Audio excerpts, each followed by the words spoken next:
What's up everybody and welcome back to the channel. With Ball Lightning Sorcerer being as popular as it is right now, it's possible that you might be thinking that Sorcerer is kind of like a one-trick pony in Season 2 and your only best option to play is Ball Lightning. I still think Ball Lightning is ridiculously good. However, you are sleeping on some of the other options that are available to Sorcerer if you only try out Ball Lightning. And today in this video, I'd like to share another way that you can play Sorcerer 250 and then possibly also all the way to the end game. I recently started playing a second Sorcerer all the way up, and I decided to go the old Blizzard route with a little bit of HYDRA as a complement, and I was super surprised with the results that I got and just the general ease with which I was able to reach level 50 and actually do the first capstone. So let's quickly just go through the skill tree. Now I'm gonna go through the skill tree, I'm gonna go to the Vampiric Powers. I'll have some footage playing in the background of me during all this time, but I do want to mention that probably the most impressive thing about this is I did this run without worrying about putting on any kind of aspects, anything onto my gear. There are for sure certain aspects which can make this build better. I will mention them, but essentially all the way up until the point where I got into World Tier 3, I didn't worry about aspects because I just wanted to rush my way through to World Tier 3 as fast as possible, and I didn't want to waste any material and shit along the way. So first and foremost, on the skill tree side, right, you're going to be picking up 2 points, 1 point into Firebolt and 1 point into an enhanced Firebolt, because you want to be accessing Firebolt for your enchantment slots later on. So that's obviously why we pick it up. Then the first thing we start doing while we get into our core skills here is we start pumping up Fireball, and we kind of just use Fireball, enhanced Fireball, and destructive Fireball. And we basically get to the point where we can move over down to here. Now we do eventually, you don't have to put all 5 into Fireball right at this point in time. As soon as you open up your defensive skills, you can stop a little bit. But the bottom line is you do want to end up at 5 out of 5 for Fireball. And because that's going to be our second enchantment slot. And then we pick up the usual, let's call them sorcerer staples in terms of like defensive options and that sort of thing. So we absolutely get ourselves teleport with 1 rank in, that's it. We get ourselves 3 points into glass cannon for the additional damage, at 1 point into elemental attunement so that we get some lucky hit opportunity there to reset our defensive skills. We get 1 point into ice armor, and we pick up enhanced ice armor, which gives us a nice mana regeneration increase by 25% whenever it's active. We get ourselves frost nova, only 1 rank. We get ourselves enhanced frost nova, and we get ourselves mystical frost nova so that it gives us the option of introducing vulnerable to enemies. Then over to this tree. This is quite an important tree for us because we pick up HYDRA here, 5 points into HYDRA. We get enhanced HYDRA and we get summoned HYDRA, which then gives us additional burn on those HYDRA. So then we also get precision magic, which gives us lucky hit chance increased by 15%. Now this is important to pick up at this point in time because it's going to give you some lucky hit percentage which is currently not present on your gear. So once you start farming out decent sacred and ancestral gear, you can get gear that has lucky hit chance on it, or more lucky hit chance on it than you have right now. And then you can actually peel back some of these points. But for now, this is good to pick up because it's going to give you about 45 to 50% a lucky hit chance on a Blizzard, which is, really good. We get 1 point into Align the Elements, 2 points into Mana Shield for that damage reduction, and then we get 1 point into Protection, which gives us a little barrier every time we use one of our cooldown skills, and we have quite a few cooldown skills that we use. We also get Conjuration Mastery, which gives us 3% increased damage for each active conjuration. Now, at the moment, when you just playing this, you only have 1 conjuration, and that's the HYDRA. But if you are lucky enough to get yourself the Serpentine aspect, then you can have 2 HYDRAs, and that's going to give you 6% of increased damage. Then when we get over to the Mastery tree, of course, we pick up Blizzard. Now, I like the idea that HYDRA is in this build, but honestly though, the fucking heavy hitter, the bad guy on the block in this build is Blizzard. And it's entirely possible that if you were to solely focus on Blizzard, then that would just be really strong as well. But I like the fact that we're incorporating 2 different elements here, 3 if you count teleport, and that allows us to play around with things that give us additional damage if we incorporate multiple elements and so on and so forth. We get enhanced Blizzard here, and we go into Mage's Blizzard, which gives us the longer duration whenever we fire off the Blizzard.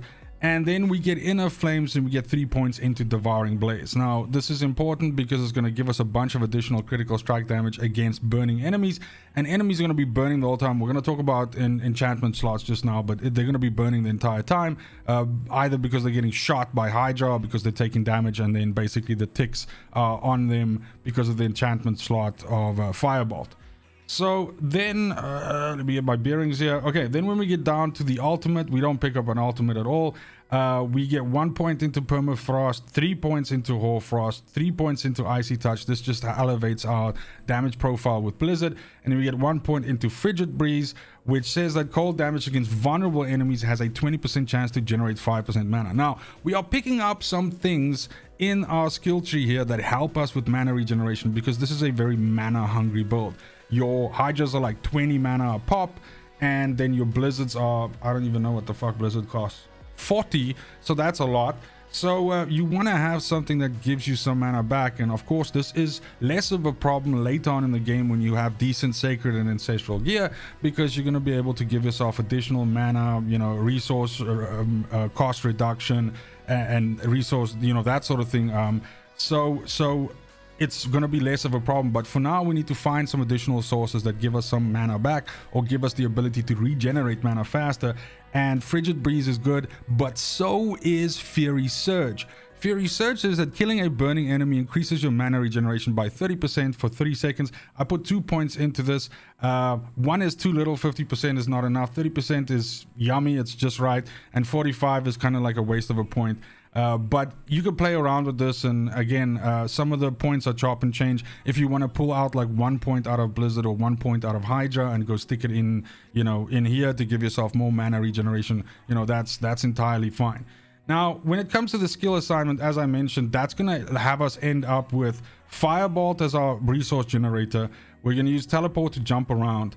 We're going to have Frost Nova as a way for us to introduce vulnerable to enemies and essentially lock them down. HYDRA is, you know, obviously one of our damage dealers. So is Blizzard. And then we use Ice Armor as another defensive option, as well as a way for us to regenerate mana. Your, let's say the way that you play this is you essentially just move, you know, it's almost like you're playing turret defense, right? So you're just moving, and every time you move one screen to the next screen, especially if you're doing like, the Blood Harvest, which is a fantastic way to level up, of course, is you just move from screen to screen. You put down your HYDRA. If you have Serpentine, you put down your 2 HYDRAs, and then you put down a Blizzard on top of them, and then you just go stand in the middle of that shit. And then everything's going to charge you down. They're going to get cut down by the HYDRAs, and the Blizzard's going to freeze them, deal damage to them. And as soon as there's enough enemies around you, you Frost Nova, that, you know, freezes them and lets them take even more damage. And if you're in poo-poo, then you just teleport out of that whole thing and just reset up your whole thing again. So again, your HYDRAs against your Blizzard.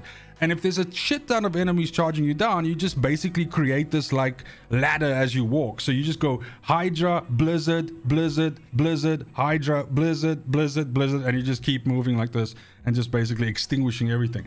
It's super fucking satisfying. It kills literally everything. That it does not kill, it locks down and then fucking kills. And it's just really efficient. But what drives it up the fucking wall in terms of like strength, and one last thing, of course, we pick up Avalanche. This gives us a free Blizzard on a lucky hit chance every now and then. That deals 40% increased damage, but more specifically does not cost any mana. So that's good shit. Okay, but what elevates your damage profile even more is if you choose the right Vampiric Powers. And these ones that I'm going to suggest to you right now are going to elevate the additional damage and stuff like that that you get, right? So Hemomancy is really strong, and it's basically you blow up the enemies every 4 seconds for a percentage of your life. And you can make this more and more efficient by just actually picking up gear that has maximum life on it and stacking your maximum life. Put fucking gems on, whatever. This just makes Hemomancy really strong.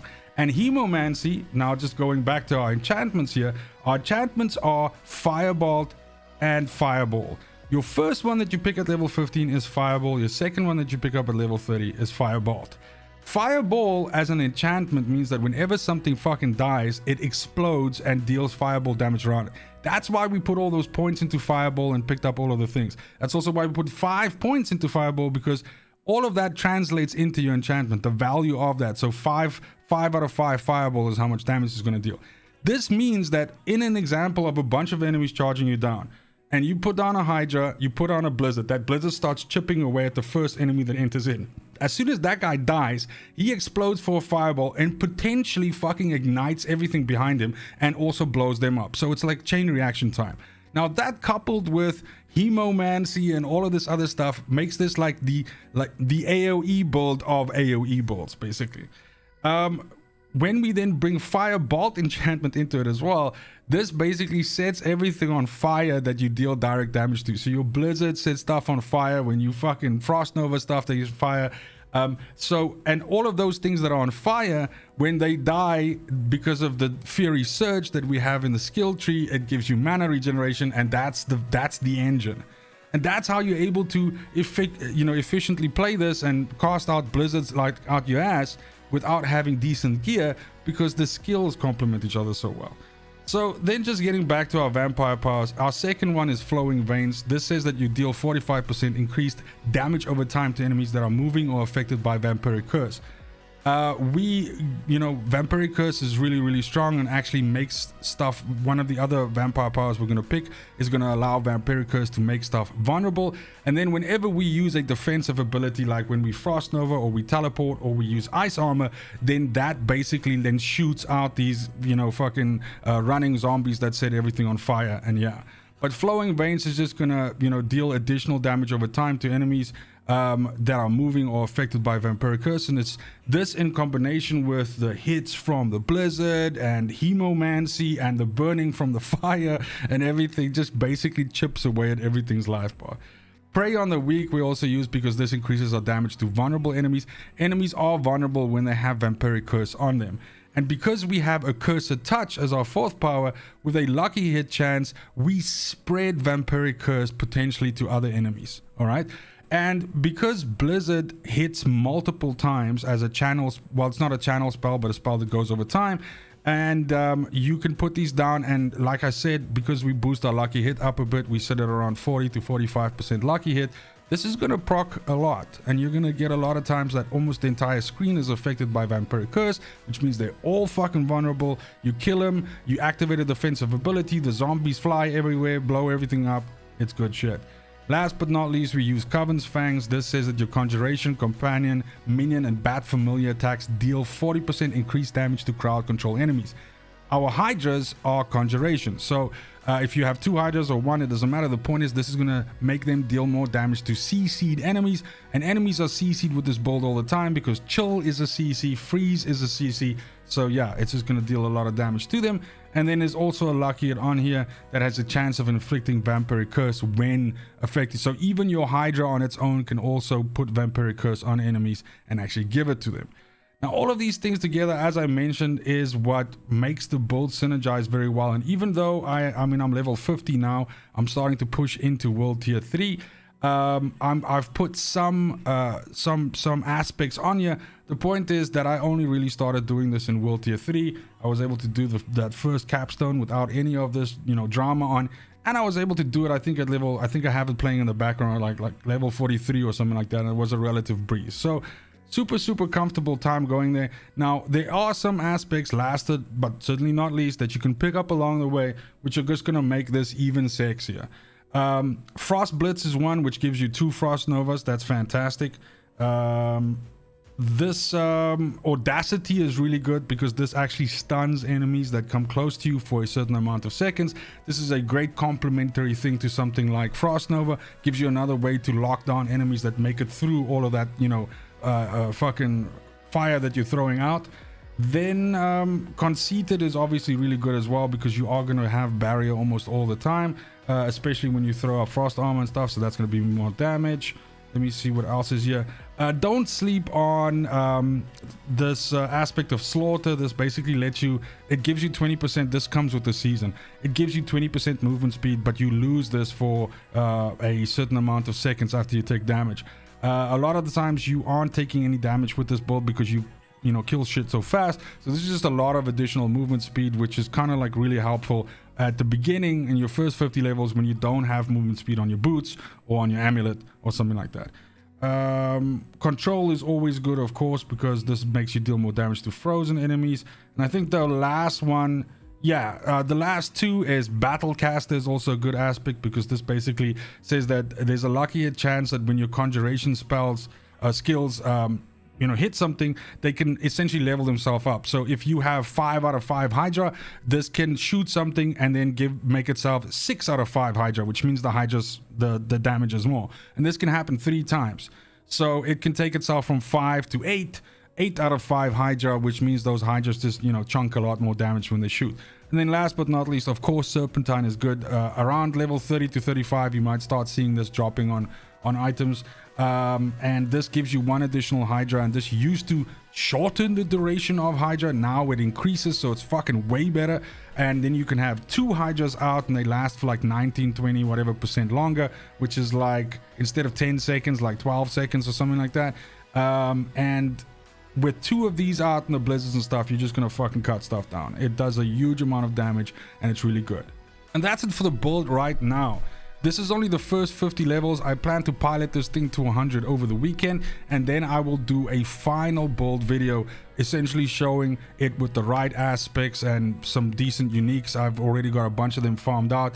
I think it's gonna be really interesting to see what this build can do with something like X-Files or so on, which I do have. And so we're going to slap those on there. We're going to see what this performs like at 100. We're going to do Nightmare Dungeon tier 100s. We're going to do some Uber, Lilith, and so on. And I'll create a video showing you exactly how this build is put together. But let me know in the comments down below if you have any suggestions for me, stuff that I should try out, stuff that I should incorporate into the build if you've built something similar to this. I still love my Ball Lightning Sorcerer. I think it's fucking sexy as hell. And by the way, we stream regularly on this channel where we carry people into Duriel and Lilith and stuff like that. So keep an eye on the channel if that's something that interests you and you want to get a shot at that. It's absolutely free. You could just come to the stream, be ready, join up, get on a list, and then I pull you into the game and we fucking do it. So I really do like Ball Lightning still. That's what I'm using for those runs. But this is a fun other way to play the Sorcerer, and it was... Dude, it was so effortless, like the 1 to 50 with this, because I'm playing a rogue alongside this as well, and I did what I was doing with the rogue, I did it with the Sorcerer. Again, I'm trying to build a ranged rogue, but this was, I don't know, like 4 times fucking faster. So it's really efficient, and it's kind of like in a way fun to play, because you're basically playing whack-a-mole with dropping blizzards and stuff and everything, and it's less, I would say, difficult. I don't think Ball Lightning is difficult to play, but the point is, Ball Lightning, you gotta like pay attention, you gotta like fucking activate your balls and play with your balls, and then you gotta watch your mana and everything. And this is a lot easier because you kind of like just, is there, you go through this thing of like, is there a Hydra on the screen right now? No, Hydra. Is there a Blizzard going on the screen right now? No, Blizzard. Okay, cool. Is there Hydra? No. And that's it. That's your case if statement the whole time, and you just do that. So yeah, in any case, I'm rambling. Thank you so much for watching. I appreciate you as always, and as usual, it's just super important to me that you have a fantastic morning, afternoon, evening, wherever you are in the world. Till next video, fucking cheers.